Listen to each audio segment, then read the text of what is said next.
रात के 2:30 पर ट्रेन की रफ्तार ऐसी थी मानो वह पटरियों को चीरते हुए आगे बढ़ रही हो। मैं आर्यन अवध एक्सप्रेस के S5 कोच में अपनी बर्थ ऊपरी बर्थ पर लेटा हुआ था। डिब्बे में सन्नाटा था, सिवाय ट्रेन के पहियों की खटखट और बाहर तूफान की आवाज के। ज्यादातर यात्री गहरी नींद में थे। मुझे नींद नहीं आ रही थी, शायद इसलिए कि यह रूट मेरे लिए नया था। मैं अपनी नौकरी के सिलसिले में लखनऊ से एक छोटे से पहाड़ी कस्बे की ओर जा रहा था। तभी अचानक ट्रेन की गति धीमी होने लगी। मुझे लगा शायद कोई सिग्नल नहीं मिला होगा, लेकिन ट्रेन जंगल के बीचों बीच एक सुनसान जगह पर जाकर पूरी तरह रुक गई। मैंने खिड़की से बाहर झांका। बाहर गहरा अंधेरा था और घने कोहरे के कारण कुछ भी साफ दिखाई नहीं दे रहा था। थोड़ी दूर पर एक बहुत पुरानी धुंधली पीली रोशनी जल रही थी। ध्यान से देखने पर पता चला कि वह एक छोटा सा रेलवे स्टेशन था। स्टेशन का नाम पढ़ने के लिए मैंने आंखें गड़ा दी। एक जंग लगे लोहे के बोर्ड पर लिखा था, काली गुफा जंक्शन। मुझे हैरानी हुई। मैंने इस रूट के सारे स्टेशनों की लिस्ट देखी थी, लेकिन काली गुफा नाम का कोई स्टेशन उसमें नहीं था। स्टेशन पूरी तरह वीरान था। न कोई चाय वाला, न कोई यात्री और न ही कोई टी टी। सिर्फ पुरानी ब्रिटिश जमाने की इमारतें और टूटी फूटी बेंचें। तभी मुझे जोर की प्यास लगी। मेरी पानी की बोतल खाली थी।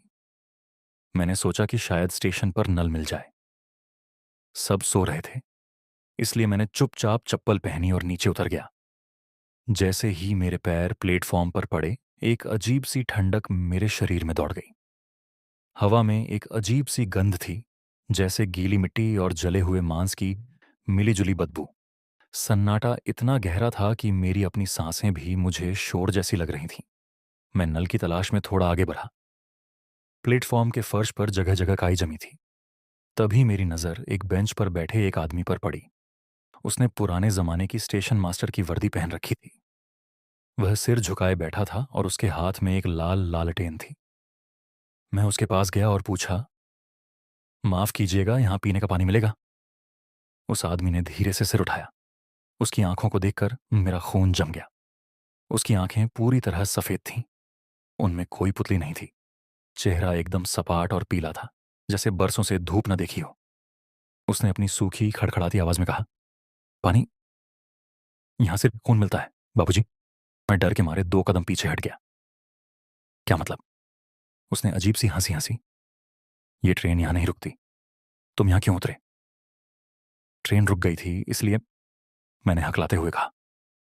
तभी मेरे पीछे से ट्रेन की सीटी बजी। छुक छुक, ट्रेन चलने लगी थी। मैं घबराकर पलटा और ट्रेन की तरफ भागा। रुको रुको, मैं चिल्लाया, लेकिन ट्रेन की रफ्तार तेजी से बढ़ रही थी। मैं दौड़ता रहा।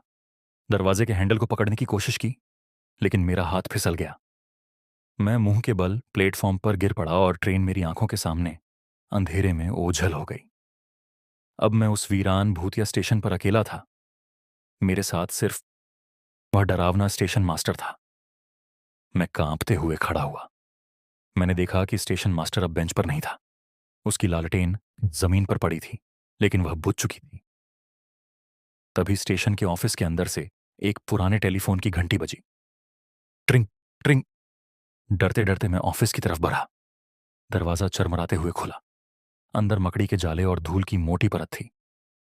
टेबल पर एक पुराना काला फोन बज रहा था। मैंने कांपते हाथों से रिसीवर उठाया। हेलो? दूसरी तरफ से आवाज आई, वही खड़खड़ाती हुई आवाज। काली गुफा में स्वागत है आर्यन। हम सालों से तुम्हारा इंतजार कर रहे थे। मेरे हाथ से फोन छूट गया। ये वही स्टेशन मास्टर की आवाज थी, लेकिन वह तो बाहर था। अचानक स्टेशन की सारी लाइटें बुझ गईं। अब सिर्फ बिजली कड़कने की रोशनी बची थी। बिजली की चमक में मैंने देखा कि प्लेटफॉर्म पर अब मैं अकेला नहीं था। वहां सैकड़ों लोग खड़े थे। उनके कपड़े फटे हुए थे, शरीर जले हुए थे और कुछ के हाथ पांव गायब थे। वे सब खामोशी से मेरी तरफ देख रहे थे। मुझे याद आया, कई साल पहले मैंने अखबार में पढ़ा था कि एक ट्रेन एक्सीडेंट हुआ था, जिसमें पूरी बोगी जल गई थी। क्या ये वही लोग थे? वे धीरे धीरे मेरी तरफ बढ़ने लगे। उनके पैरों की कोई आवाज नहीं थी, बस एक सामूहिक कराहने की आवाज हवा में गूंजने लगी। बचाओ, बचाओ! मैं अपनी जान बचाने के लिए पटरियों की तरफ भागा। कोई है, मदद करो! मैं चीख रहा था, लेकिन मेरी आवाज उस तूफान में दब गई। मैं भागता रहा, जब तक कि मेरा पैर एक स्लीपर पटरी के बीच का पत्थर से टकराया नहीं और मैं गिर नहीं गया। मेरे ठीक सामने पटरी पर वही स्टेशन मास्टर खड़ा था। इस बार उसके हाथ में लालटेन जल रही थी और उसका चेहरा भयानक रूप से विकृत हो चुका था। उसका जबड़ा एक तरफ लटका हुआ था। कोई यहां से वापस नहीं जाता, वह फुसफुसाया। वह मेरी ओर झुका। उसकी ठंडी सड़ी हुई सांसें मेरे चेहरे पर लग रही थीं।